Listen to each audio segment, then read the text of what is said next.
Welcome, friends, to our presentation on shame, sex, attraction, survivor stories of conversion therapy. I am Mark Bowman, Executive Director of the LGBTQ Religious Archives Network, the host of tonight's program.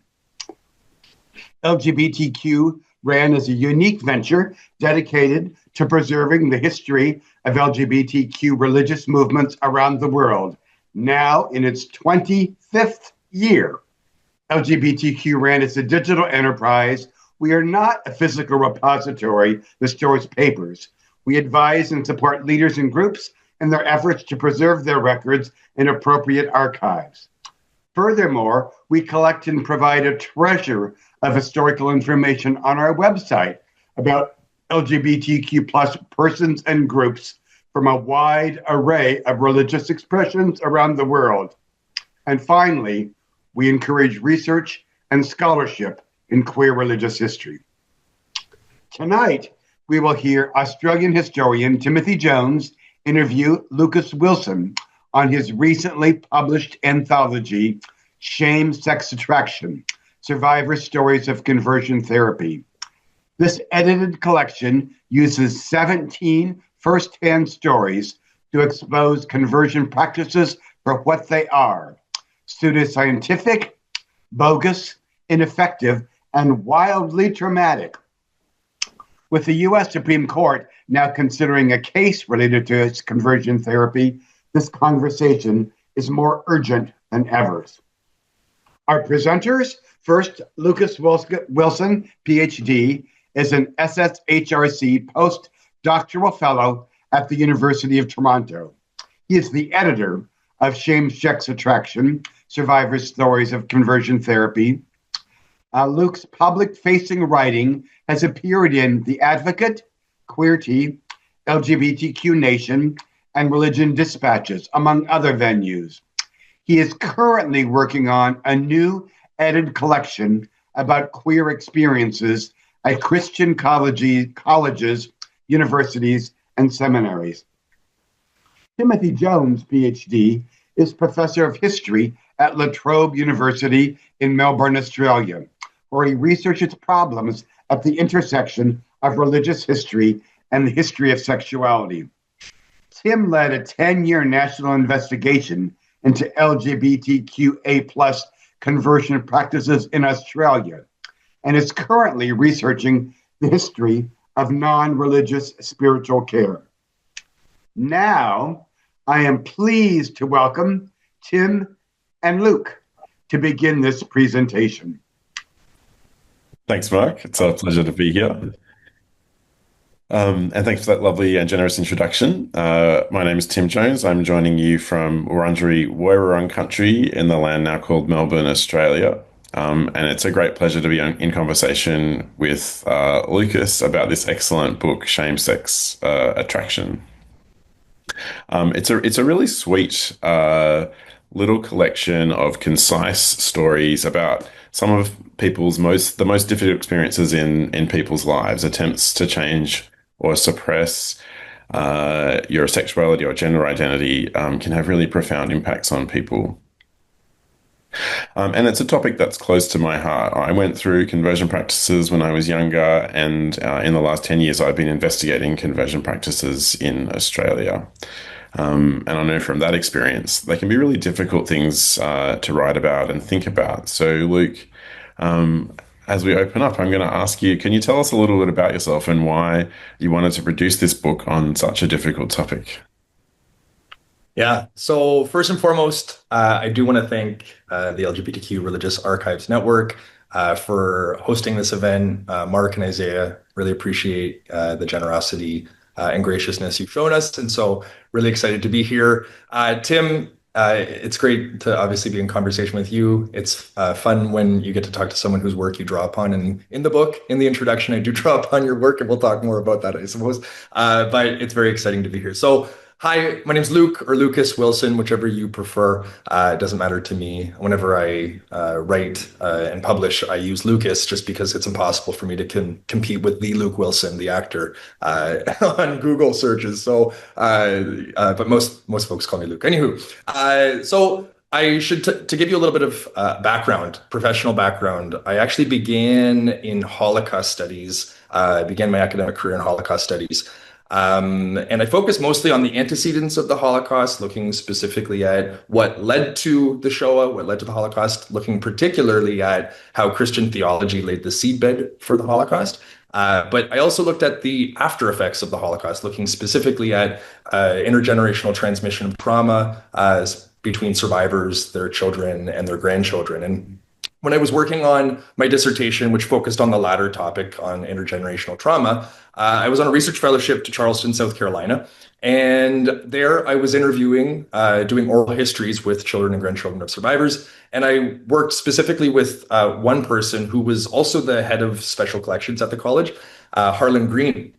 And at the time I was doing this research, I was beginning to write about my experience in conversion therapy at Liberty University, which is Jerry Falwell's school. For those who don't know who Jerry Falwell is, count your blessings. For those who do know who Jerry Falwell is, you know what kind of school Liberty is. It's the world's largest evangelical university. And so Harlan said to me when I was working on this, these other public-facing articles about my experience in conversion therapy, he said, and we'll talk more about that in a moment, but he said, you really could be applying the methodology that you're using, oral history, to focus on, experiences of conversion therapy, and also experiences more broadly within the white Christian nationalist movement.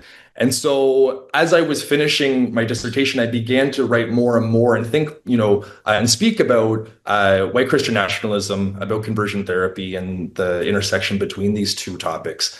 And this was also, of course, at a time when there was a significant rise in anti-queer and anti-trans public policy, legislation, and hate crimes. And so it felt like a really salient political moment to shift my focus in this new direction. And so started writing about this topic again, kept doing more public-facing writing, but that eventually turned into more academic writing. And one article, led to another, which led to, a podcast, as things happen these days, and interviews and that kind of stuff. To the point that one day I was a postdoc at University of Calgary before I became a postdoc at University of Toronto, Mississauga, and I was at the doctor's office. And one day I got a message on X, the artist formerly known as Twitter, and it was from this editor. And I was like, well, wait a second. And the editor said, hey, we've been following your work, your public facing work on conversion therapy and liberty. They said, do you think maybe you'd be interested in putting together an anthology of stories? And at first I was like, scam, like there's no way that someone's reaching out to me on Twitter with a legitimate opportunity. And sure enough, when I looked up the editor, I looked up the press, it was in fact legit. And so I said yes, and we sort of hashed out the details. And really, my only stipulation was that I did not want any fictional accounts included. I wanted an only non-fictional, only testimonial representations of folks' experiences of conversion therapy written by survivors themselves. And the press agreed. That's what they wanted too. And so that's how the book became, or at least started, and that's how the idea came to me, was really just through this invitation. And we'll talk more about how the book came together after that, but that's how it started. Yeah, stunning. Yeah, I wonder if we could skip to that question. How did you go about soliciting contributors, and I wonder if you could tell us a bit more about the process of curating those stories. Yeah. So soliciting the contributions, like I said, I had started writing more public facing articles in different queer news outlets, and going on these different podcasts and whatnot. And because of that, people started, well, reading the work and listening to these podcasts and started reaching out. And so at first, it was a lot of folks who were coming from Liberty and saying, hey, I went to Liberty too, and I'm queer and I'm trans, or I'm, a lesbian, and this is it, your experience sort of, rhymes with mine. And that was really neat. But then on top of that, a number of people who had survived conversion practices also reached out. And so I started to form this, funny little online community with a bunch of survivors, and we started connecting in different, Facebook groups and whatnot. That we started, messaging and chatting and forming some sort of online community. And because of having that community, when JKP, Jessica Kingsley Publishers, who published Shame Sex Attraction, came to me, I reached out to them. I said, hey, does anyone, would anyone be interested or willing to write about their experiences? And so I reached out to these networks, and, a number of folks who I DM'd said yes. A number of folks said no, but I'll pass your information along, or, share with my networks. And so that's how, the contributors sort of came to me. I first came to them in these different online groups. But for the curation of the stories, the process was a long process, as I found out. I had done an edited collection before, but it was academic, and this was the first public-facing edited collection I was working on. Still a long process.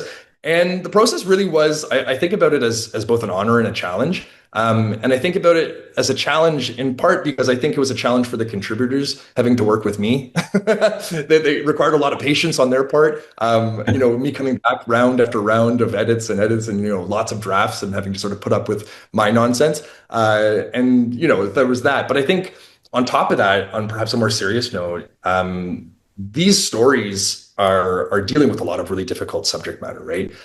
These stories, for many of the contributors, really are accounts of traumatic moments in their lives. And so it required a lot of emotional labor for these folks to not only revisit these stories once, but then continually having to revisit these stories while in the editing process.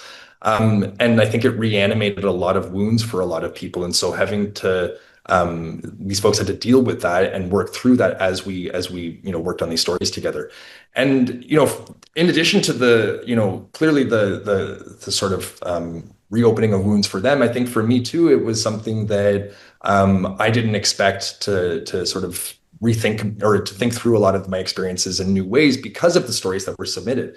I saw myself in some of the stories. Every story you see these parallels between authors and contributors. And for me, there were things that I hadn't thought about in years. And we'll talk more about that, later. But some of these stories really, again, revivified or sort of like reanimated this past that I had in some ways buried. And so it was definitely a challenge in that sense. But again, it was also an honor to be working with folks and to see their stories, from the initial draft up until when it was published, and to share these stories with the world. It was, like I said, albeit a challenge, very much an honor. Yeah. It's interesting as you say that, because I had a very similar experience, doing my research here. I had a sort of narrative about my experience, but then when I sat with the stories that people shared with us in this project, I was sort of, whilst I was analyzing their stories, I was also rethinking about my own life experiences. And it was, a much more complex research experience than I think I've had in any other project. So it's a beautiful book. The stories are really tender, and some of them are funny, and some of them are sad, and some of them are shocking. And they really capture, I think, the diversity of experiences of conversion practices in the world in recent times. Who is this book for? Who's your ideal audience? Who do you want to hear these stories? Yeah, I think for me, who the book's for and then who the ideal audience are unfortunately not the same group. And what I mean by that is that the book has really been picked up by, in general, three main groups of people, and oftentimes overlapping categories. But LGBTQ folks, right, queer and trans folks, certainly have been perhaps or have been the main readership. Also, ex-evangelicals, folks who formerly identified as evangelical, I think they've been interested, and oftentimes those who are queer or trans. And then also academics. There have been a number of academics who have made themselves known and said, "Hey, I've read your work," and that's how I know. Again, these sorts of this has been my audience, at least as it's been made known to me. As for my ideal audience, I mean, ideally, I would have people reading this book who are homophobic, transphobic, and believe conversion therapy works, right? Like that would be ideal. But I think not only have they never heard of me, other than perhaps the few who are left on Facebook who haven't unfriended me or blocked me since I came out from my evangelical days, they have, I don't think many people have heard of me within these circles. On top of that, even if they had have heard of me or knew who I am, I think that they wouldn't read this work. I don't think that this work is in line with their worldview, with their theology, and because of that, this is a group that is typically not open to reading, perspectives beyond their community boundaries. And so, I think that would be my ideal audience. I would love for these folks to read this work. I would love for hearts to be changed. I just don't think that that's reality. But those who have been reading it have again been typically queer folks, trans folks, ex-evangelicals, and academics. Yeah, and I wonder if some of those other folks are reading it, but just aren't letting you know. And I think it would be an amazing resource for journalists. Often journalists, when they're looking to write stories about this, want to talk to survivors or hear from survivors. And having all these stories out there is a great resource for them, who then might, by secondhand, write things that more conservative people will read. So hopefully it has a bigger impact in those audience than you're hearing so far. In your introduction, you not only argue that conversion therapies are ineffective, fraudulent, and harmful, but you also say that they're practices motivated by genocidal intentions, drawing on Robinson and Spivey's work. And I found that a bit shocking, like using the language of genocide and connecting that with conversion practices. I hadn't heard that before. So I wonder if you could elaborate what you mean by that. Yeah, so the work is coming from Christine Robinson and Sue Spivey, two phenomenal sociologists out of James Madison University. And in their article, Genocidal Intentions, they make the argument, to put it sort of in simple terms, that if conversion practitioners could have their way, queer and trans communities would not exist. And when we think about it in those terms, I think that the language of genocide, becomes less sort of, seemingly histrionic or, melodramatic. But I think that it makes sense because, again, conversion practitioners, their express goal is to eradicate queer communities, right? If they could have their way, we would not be here. There would be no queer culture, no queer representation, no queer community or communities, no queer love, and ultimately no queers. And I think that, when we think about genocide, and again, it's not that they're saying conversion therapy is genocide, but instead they're saying that conversion practitioners, conversion practices are motivated by genocidal intentions, right? Like the goal is to completely, wipe the world clean of queerness.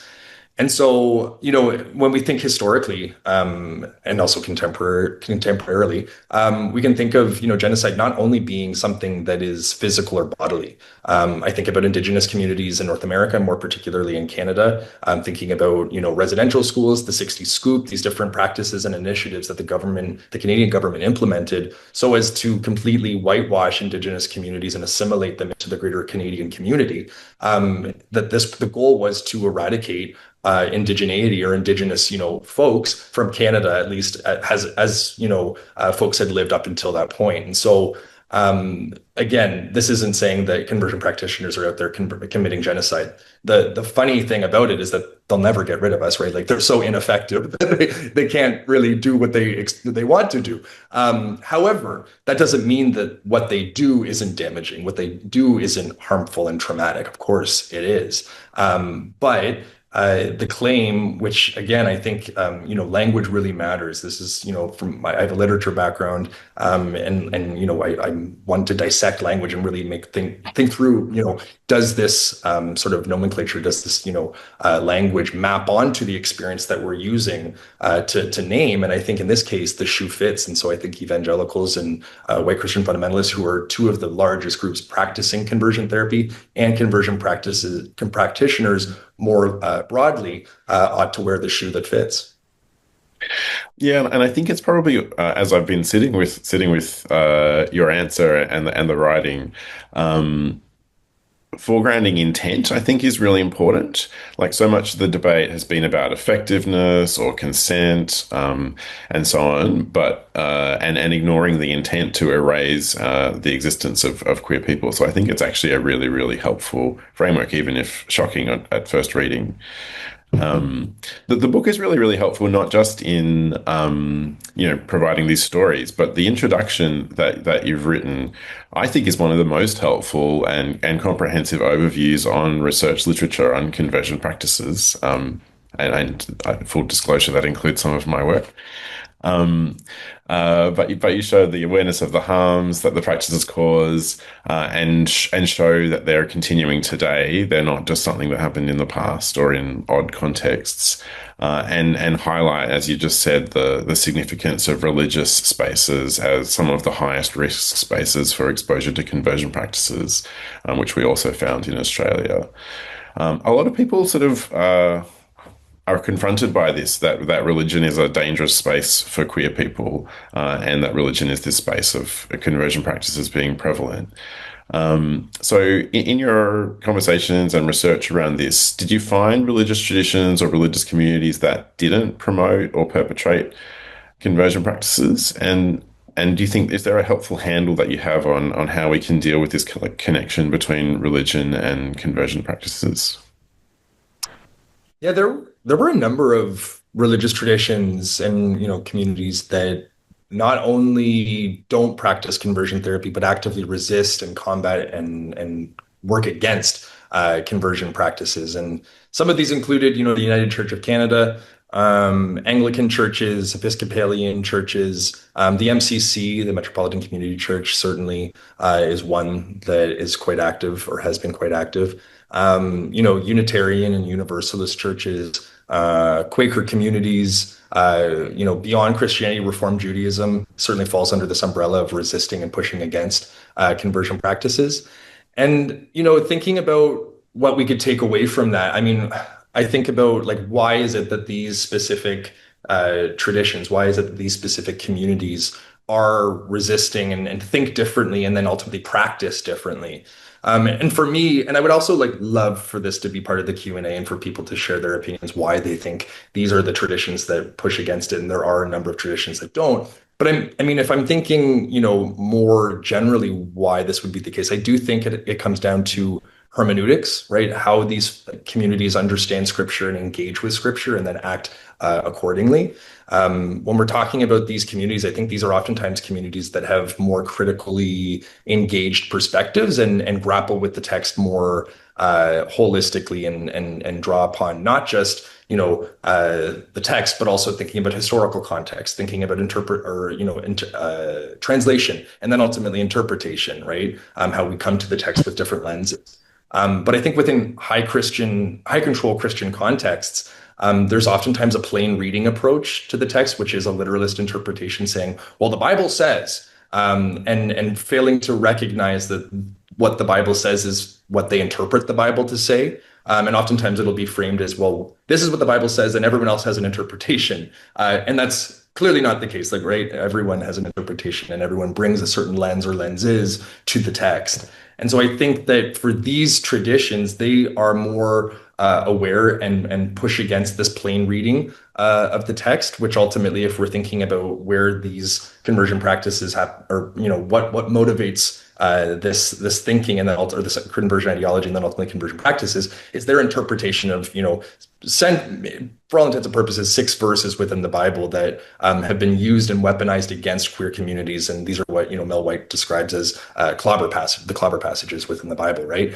That we can think of Romans 1 to be perhaps the best known, or Leviticus, right? One of the verses in Leviticus, and so these are the way that they're interpreted, and then how, from there, how that interpretation affects their approach to homosexuality. If it's in fact a sin and it's something that God hates and it's an abomination according to Scripture, well, then we need to combat that. And that's again, for me, when I think, what would ultimately be the reason for why these groups versus these, traditions approach the topic so differently. If we're thinking on a fundamental level, I think it's hermeneutics. But again, I would love to hear other folks' ideas when we get to the Q&A. Yeah, that's really interesting. I don't think I was expecting such a theological answer, but I love it. But yeah, and I'd love to keep talking to you about that actually, because I think one of the challenges in advocacy around that is where people think that a conversion practice is a core theological belief, and how do you separate something that people see as a religious belief from actually a homophobic and transphobic practice that's not really grounded in their tradition. So, but anyway, that probably is another whole seminar. In many of my conversations with people about this topic, I think people assume that conversion practices were traditional or normal in the past, and it's only like the civil rights movement for LGBT people that has shifted that. Which, as an historian, I found a bit troubling. So in the stories that you've included in the book and in your wider conversations, I'm wondering if you observed any significant changes over time in the types of conversion practices that people experienced, or even the intent behind conversion practices. Yeah, so I think the biggest shift, at least in, if we're thinking historically, really was the shift from quote unquote secular over to religious. And that was a development that happened in the 1900s, right? So 1900s, there were a number of efforts to change people's sexual orientations, gender identities, and gender expressions. And these were efforts that were largely reserved for medical communities, psychiatric and psychological communities, right? So in different hospitals and different practices, these different practitioners were trying to change queer folks, again, genders or sexualities that were non-normative. And this was really happening throughout the 1900s. But then when we hit 1973, of course, there's the DSM declassifies homosexuality as a pathology. And not to say that immediately thereafter, all professionals, were like, oh, well, I guess we're going to change our perspective and approach to sexuality or homosexuality. That's not the case. But it was a landmark, decision by the APA, and it really did change things as within these professional contexts thereafter. It was also the time that ex-gay ministries, particularly Christian ex-gay ministries, emerged. The first ex-gay ministries that we have documentation of actually come out of Australia. Anthony Van Brown, who is an absolutely phenomenal, writer, activist, etc., has documentation that gives voice to how really some of the first ex-gay ministries were coming out of Australia. From there, though, if we're thinking in the North American context, the first ex-gay ministries were coming out of California. And the first was Love in Action. After that, Exit emerged. And then by 1976, this is when Exodus emerges. And Exodus becomes Exodus International, which eventually becomes the world's largest ex-gay ministry. And so really what we're thinking is up until 1973, around 73, right, give or take a few years, conversion practices were happening again in the secular context. Not to say that some of these practitioners weren't, informed by theology or weren't a part of religious communities. I have no idea. But really it was happening again in these professional contexts. But then the 70s hit and Jesus hits the scene, right? And this is where theology really takes over. And these groups in the beginning were using a lot of theological language to in how they understood homosexuality, and also how they understood the cure, quote unquote, for homosexuality, right? That through the transformative power of Jesus and through the Jesus sacrifice on the cross, folks would be able to, in some ways through the power of Christ, overcome their temptation, overcome their desire, and become, either straight or at least attracted to a member of the opposite, quote unquote, sex, and live a life of godly normalcy. Now, when we fast forward a little bit, and as the ex-gay movement starts to take form, when we hit, the late 70s and into the 80s, this is where these groups start to really pick up on a lot of the discredited science and also the writings of new emerging ex-gay writers. And so ex-gay writers, they have this quote unquote research, and research is very broadly or loosely used in this context. It's not research. But these different writers, these different Christian psychologists start to write, again, these different books and manuals and whatnot that the ex-gay ministries latch onto. So these two groups, the ex-gay ministries and then the ex-gay writers or the Christian psychologists, they joined forces and they formed this really symbiotic relationship where the former, the ex-gay ministries, are being granted, for all intents and purposes, respectability or credibility because they're using, these different researchers, writings to legitimize the work that they're doing. And then, of course, for the writers and the quote unquote researchers, what they're receiving is money, right? That they have people who all of a sudden are buying their books, who are using their, resources, that are buying their tapes and then inviting them to come to churches and conferences and this kind of stuff. So these two groups really form this, again, symbiotic relationship that snowballs ultimately into the ex-gay movement, which, reached its height in the 80s and the 90s, eventually had a decline, but it's still around. And we can talk more about that after. But I do think that this was the big difference, that initially it was all within the professions, and mainstream sort of psychological and psychiatric and medical context. Whereas after 1973, this goes into a sharp decline, but obviously the rise thereof, or the rise, of these ex-gay ministries, which again start latching onto this pseudoscientific, bogus, research that they still use today. Nothing's really all that new in that sense. But again, I think that would be the big change or shift that really happened in the 1900s that is most, notable. Mm. Yeah, and I found when I was looking at that shift, even looking at the original psychiatry, psychology, and medical people who were trying to do conversion therapy, the status of their work was always experimental. They never achieved the kind of successes that people hoped that they would, and then I think that the largely Christian ex-gay movement kind of assumed that because they were published in medical journals or psychiatric journals, that it was like real science that they were taking on, not really understanding, I think, how flawed or partial even that medical research before it was disavowed from 1973 was. So I think there's a kind of haunting in this whole field for me of bad research or misunderstanding of research that's sort of perpetuated in the ex-gay movement. And even with that, right? Like, I think that with that research, I mean, there have been a few studies like sort of looking at doing a literature survey or literature review of all the research before 1973 and then all the research after, and looking at like the methodological flaws within these studies, looking at the mixed results and the contradictory results that came about, and looking at, again, so many issues and, again, flaws with this research. And if we fast forward to the 2000s, we then get the Spitzer study, which was this, Spitzer was this researcher coming out of Columbia University, and he publishes this piece that really is claiming that some folks, not all folks, he does claim that it's some folks can change their sexual orientation.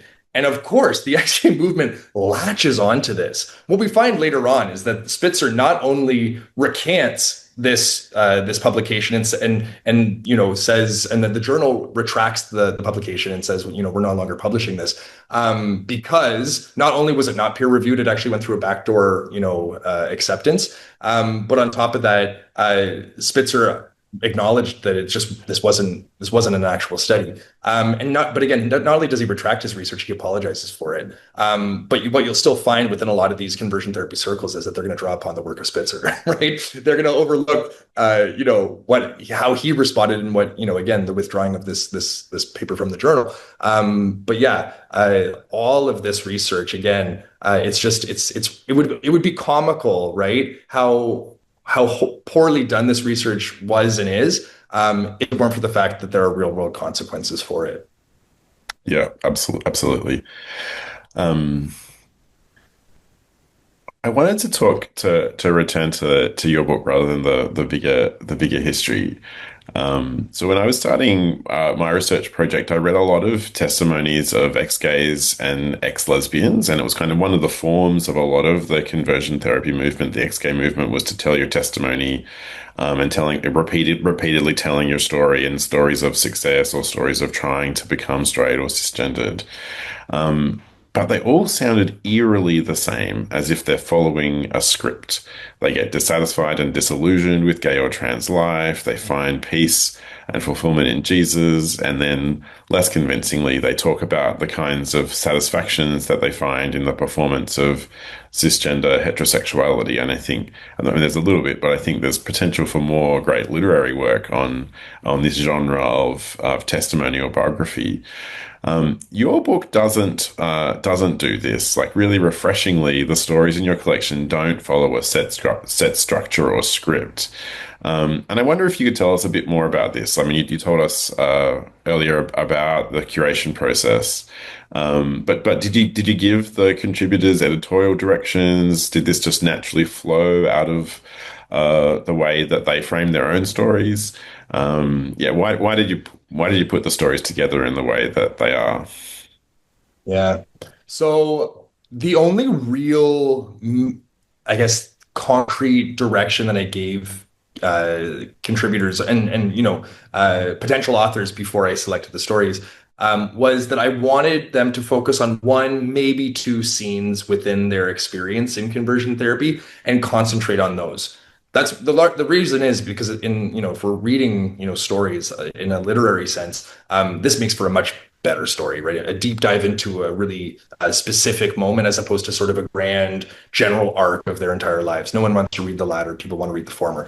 So that was what I told folks. And I mean, for those who have read the collection, know that most people followed it. There were certainly some who didn't.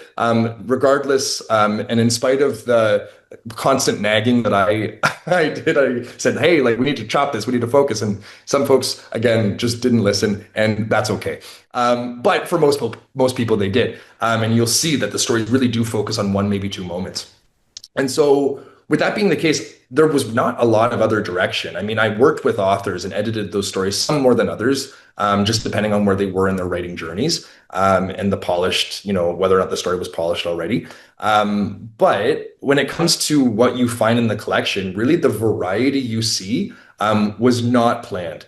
It was also something that was surprising for me because up until that point, I had really been focusing on my own experience and also experiences within specifically evangelical contexts. And to your point, Tim, you're absolutely right. There's just this wild scriptedness. It's legitimately as if they are following a script, and know the right answers and the wrong answers and what to say and what not to say. And there's just this uniformity to what we see within these contexts. However, when I was reading these stories, I mean, I was also at the same time doing the research for the introduction, and which is where I found that really my experience isn't like everyone else's experience. And so this was a huge learning moment for me. And it has obviously shaped how I've done the research since and understanding this since. But there's a spectrum, right? There are so many stories that fall under the umbrella and experiences that fall under the umbrella of conversion practices, right? It's not just, talk therapy. It's not just aversion therapy. It can, be, again, across a variety, sort of a multiplicity of contexts. And so what I read and what is in the collection, again, was surprising initially because I thought to myself, well, gee whiz, look at the sheer, sort of, again, variety.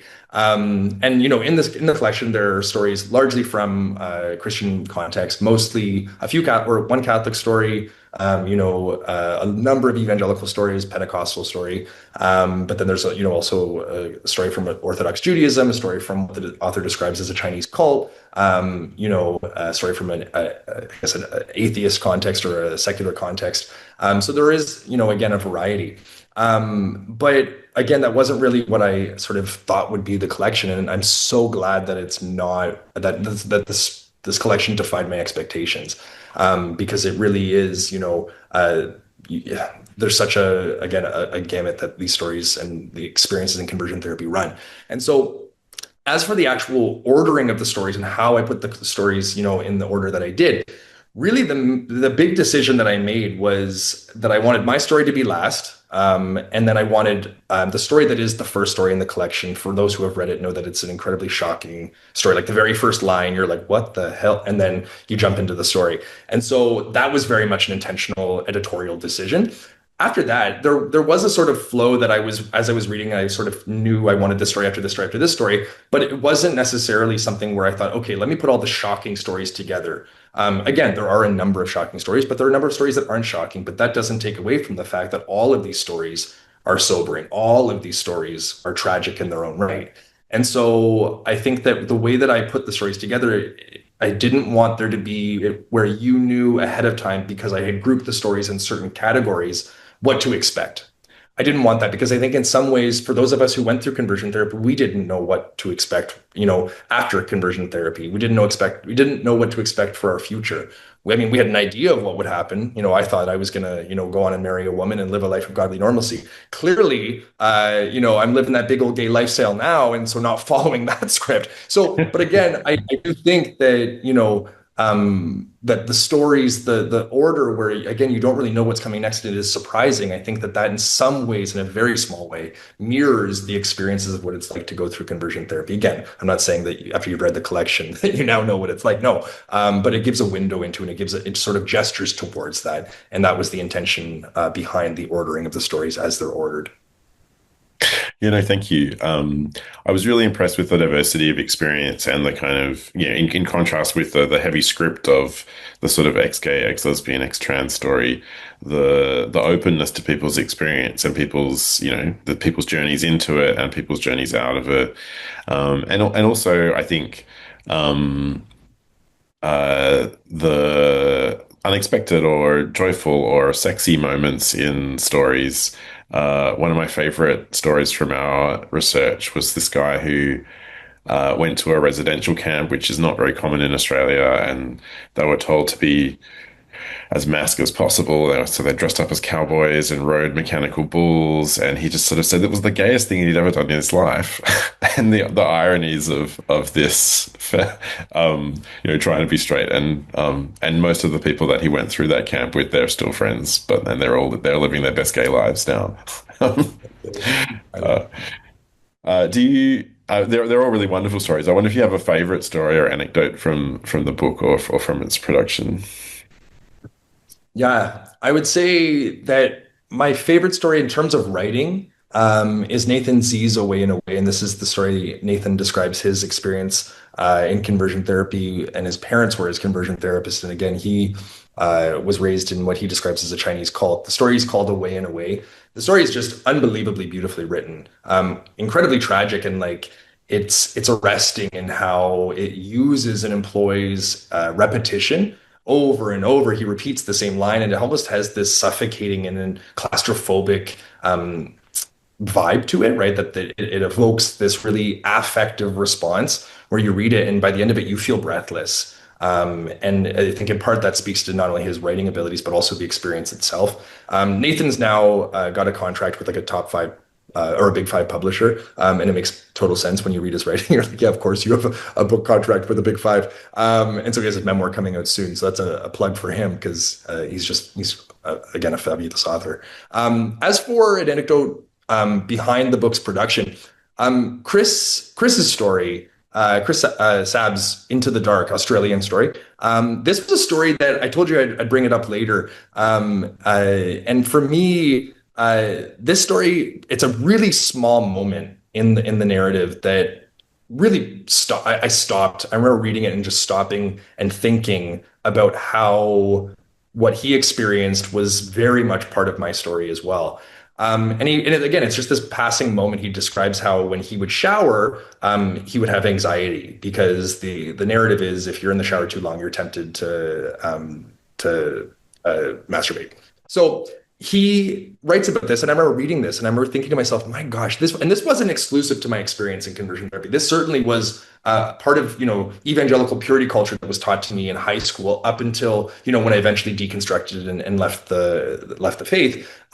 This was something that I struggled with for a long time, where moments like showering, something that is so commonplace, something that is so routine, becomes this moment of anxiety, this moment of crisis, where you're scared that if you're in the shower too long, you're going to be tempted. And of course, within the evangelical tradition, you have to run from temptation, flee from temptation. So you would get into the shower, be as quick as possible, so as to get out as quick as possible and not be tempted, sexually. And I just remember these things like showering. And I mean, that's just one example of many, where it would be these daily commonplace things, or even just like conversations with friends at my high school. I went to a public high school, and thinking, well, if I don't have the opportunity to share the gospel, well, this person might never hear it again, and then they might go to hell. So there was just these moments and multiple moments throughout my day on a daily basis that were supercharged and overinvested with existential and ultimately eternal meaning that really caused me, again, on a daily basis, so much anxiety. And looking back, I remember when I deconstructed it, just felt there was sort of this dread that, oh gosh, I don't know what's going to happen when I die. But it was also like, that was nothing in comparison to the daily anxiety that I would experience, having to constantly weigh and measure and consider and think through every little thing I did, because everything had, consequences, which pinballed and snowballed into, bigger consequences. And so that story, where again, it's just this passing moment, he talks about the anxiety of showering, which 100% felt like my experience as well. It just brought me back to a place that I had clearly buried up until that point. I didn't think about this, but this was something that every single day haunted me. And this was what it was like to be within a high control Christian context for as long as I was. Mm. I've just got like a brief question for you to wrap up, because there's a queue of questions in the chat that we need to get to. The book's been out for almost a year now, or is it a year today? I think maybe. So congratulations. I wonder if you could talk a little bit. You said this a little bit at the beginning, but a little bit more about how it's been received and anything that surprised you about people's responses.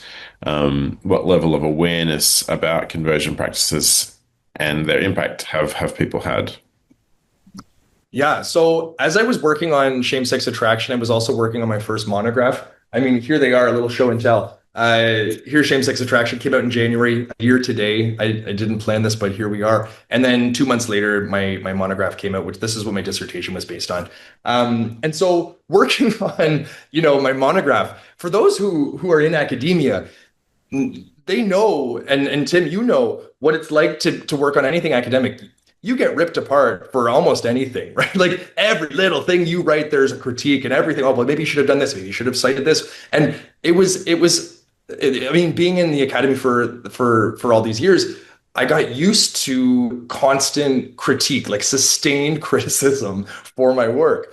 And so working on same-sex attraction at the same time, and then having it published really close to the same time, I was only expecting to get ripped apart in some way, shape, or form, right? I don't even mean by, my peers, but I mean by conversion therapists or, the religious right.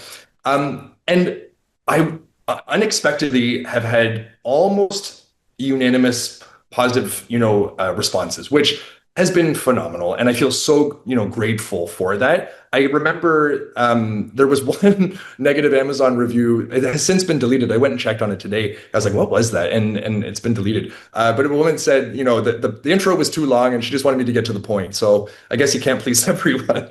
But it was just been a very, very positive, like super positive reception. And, people's awareness of conversion practices and, hearing about when I write about conversion therapy, I have, friends, I'll go to a party or I'll go to like a dinner party or, a get together, and a friend will introduce me to someone and be like, hey, this is my friend Luke, he's an author.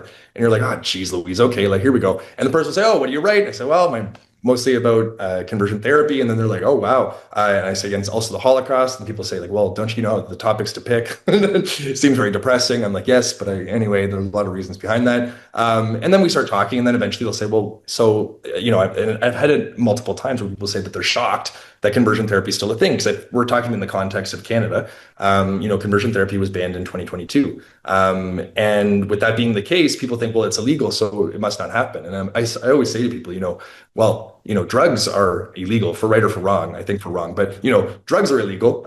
Selling them, doing them, but that still happens, right? And they're like, yeah, I guess we put it that way. So people's awareness of conversion therapy is, limited, I think. And I think that people oftentimes think it's an artifact of the past, but it's not. It's very much part of our present, and something that we need to continue to raise awareness about and to talk about. So the book's reception has been just phenomenal. And I hope that the book plays in a small way or in a big way. That'd be wonderful as well in accomplishing that goal of raising awareness.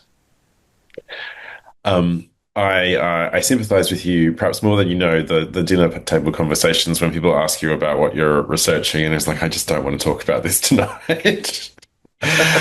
Anything else past the wine? Yeah, exactly. Well, pass the wine and then I'll tell you. What's next for you? Are you working on something a bit more lighthearted? No.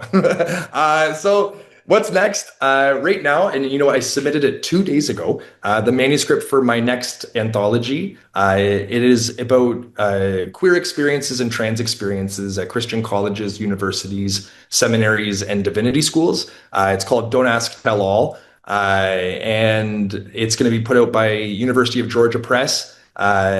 Likely early next year. I mean, there's a chance it could come out this year, but I don't think that's going to happen. So that's the collection that I've been working on since, and actually a little bit during Shame, Sex, Attraction. But the collection I'll be working on after, or I guess now, is the collection that is going to be focusing on queer religious trauma, specifically on Christian trauma, religious trauma, and so. This is because Shame, Sex, Attraction did well with the press. They have come back to me and said, hey, we want you to do another collection. And so they said, what would you want to do it on? And I said, this. And so I've yet to release the title. I have to wait until I get that contract signed before I go public with with the title. But that will be the next one. And so this is in some ways, a shameless plug for folks to submit their stories if they have stories where they've experienced queer religious trauma in Christian context. I would love to hear from people. And so if anyone is interested, I'm going to put my email in the chat and also my Instagram. I'm also on Facebook, LinkedIn, that kind of stuff on Facebook and LinkedIn. Well, LinkedIn, I'm Lucas Wilson. Facebook, I'm Luke Wilson. But you can find me either way. But if you follow me on any of those platforms and message me, or ideally email me, my email is right there in the chat. I would love to hear from you. So that'll be the collection after Don't Ask, Tell All. It'll be about queer religious trauma. Fantastic. We've only got about 5 minutes for questions, and there is a few of them in the chat, which I will read out in no particular order. So a question here: How have the demographics changed over the years in terms of who is targeted by conversion therapy? Who is most targeted today? I mean, it's hard to say. I mean, here's the thing. Even with the statistics that are offered for, how many people have undergone conversion therapy, where they're undergoing conversion therapy, a lot of this is limited, in part because we're talking about communities where queer people are a part of these communities, but they're closeted. So they are not necessarily going to be sharing, their information with researchers. In fact, a lot of these communities are highly skeptical of researchers. They're highly skeptical of science and medicine, right? We can think of, the COVID-19 pandemic and people's resistance to even wearing masks, because that was apparently part of, the progressive agenda. So these are communities that are quite insular, and these are communities where people who have undergone these practices are not necessarily going to be reporting that they've undergone these practices. In fact, they're not even going to think about these experiences as negative until either they leave these communities, or if they ever think about these experiences as negative, because compassion is understood as, these practices are understood in compassionate terms. So it's hard to say, right, who are the most affected. I think oftentimes we can think of children who are subjected to conversion practices, and not necessarily specifically just conversion therapy, but more broadly conversion practices, right? Any sort of messaging or any sort of efforts to change an individual's non-normative gender identity, expression, and or sexuality, if that even means something like, hey, don't sit like that, sit like this, making that kid play sports if in fact the kid is, supposed to identify with a hegemonic, expression of masculinity, or for a young gal to do something more quote unquote traditionally feminine. So again, it's hard to say, but I do think that when we're thinking about gender and sexuality, sometimes gender is harder to control, or not to control, pardon me, but to hide, right? Or in some cases, it is easier to hide, and you can sort of wear the clothing that aligns with the sex assigned to you at birth, and your sexuality might not might actually be that which is difficult to sort of hide. So really, it's hard to say who's most affected. I think that the problem is that across the queer and trans spectrum, people are being affected, and again, in not necessarily small numbers. Yeah, we found in our research that the types and sorts of conversion practices were pretty common across different religious groups, and international studies show quite similar profiles of research, which is yeah, I kind of don't know how to feel about that. That it's kind of as bad everywhere. Um, and certainly trans people are getting a lot more negative attention at the moment. There's another question here. Do you think the AIDS epidemic increased the religious anti-gay movement? 100%. So when you're thinking about the AIDS epidemic, right, this is again really coming at the height of, and like the mounting ascent of the ex-gay movement. That these two historical moments are really clashing. I think for a lot of queer people, specifically gay men, when AIDS was, ravaging our communities, there was a lot of fear, and understandably so. This was a mysterious, condition, an illness that was taking the lives of, hundreds and thousands of people. And so I think that for a lot of people, this was a really easy retreat into the closet, and the ex-gay movement offered these folks hope, false hope, of course, twisted hope, of course, but hope nonetheless, that it offered them an exit from this life, or as a lot of these groups refer to it as a lifestyle, whatever the heck that is. But it offered this, this possibility of leaving the danger that they saw in front of them. Of course, a lot of these folks who went into the ex-gay movement, came out of the ex-gay movement not very long after, when they realized it wasn't working, and especially after the cocktail was discovered, not discovered, but introduced. And so I think that really, though, if we're thinking about something that like a historical moment that, or a historical happening that really pushed people into the closet, AIDS really was something that did that. And again, the ex-gay movement seemed like the solution for them. Mm. Yeah, no, that's a really great answer. I'm going to finish with this last question here. Have you encountered any entity or therapists or organizations who practice affirmative psychotherapy with families of LGBT individuals? And maybe you can speak more generally rather than specifically, unless you have a really great recommendation there. Oh goodness. No, and you know what? I'm a trained literary critic turned historian. So I'm not a licensed professional or, clinical in any sense.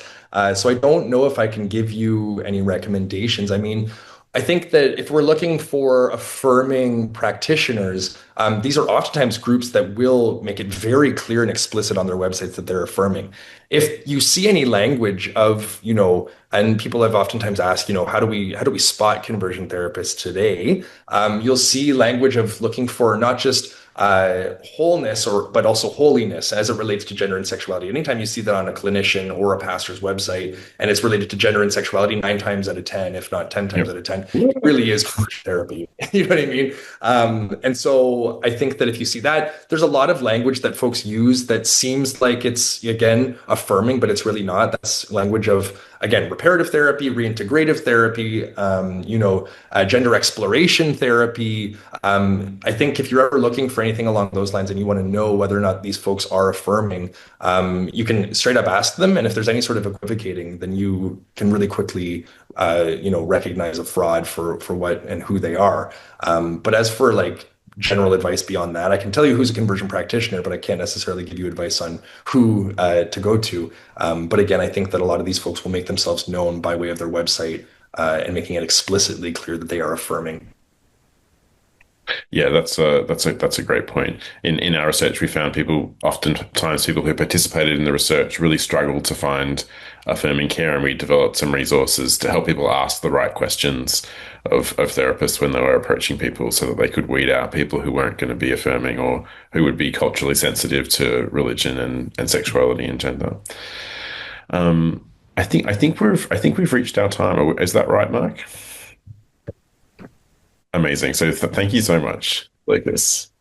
Thank you so much, Luke and Tim, for this fascinating, inspiring discussion, and to all of you who participated with great chats and comments and questions. If you're interested in more opportunities to explore the history of queer religious movements, check out the LGBTQ-RAN website, and particularly our events page. There you will find announcements of future programs, as well as recordings of past presentations. Our next webinar on February 19th will have Marla Brett Schneider in conversation with Evie Beck, Armina Klepfitz, and Sabrina Sojourner about Jewish, lesbian, queer feminism, and how that's played out in our history. And then you can save the date of Monday, March 16th to watch the presentation of LGBTQ-RAN's annual Virginia Rami Mollenkott Award. Sign up on the website to get the Zoom links to join these illuminating online programs. In closing, I remind you that LGBTQ-RAN is the first and foremost source of information on LGBTQ plus religious history. We are a very small operation that is funded through the generosity of friends like you. So if you would like to see more programs like this, and if you share our commitment to ensure that future generations will hear our voices and stories, please help make this happen with your gift. You can either go to giveq.org, that's giveq.org on your phone, tablet, or laptop, or click on the donate button on the LGBTQ-RAN homepage. With your credit card in hand, it only takes a couple of minutes to make a gift. Your gift will make a difference. On behalf of everyone here, I offer much gratitude to Tim and Luke for their enlightening presentation. Good night to all.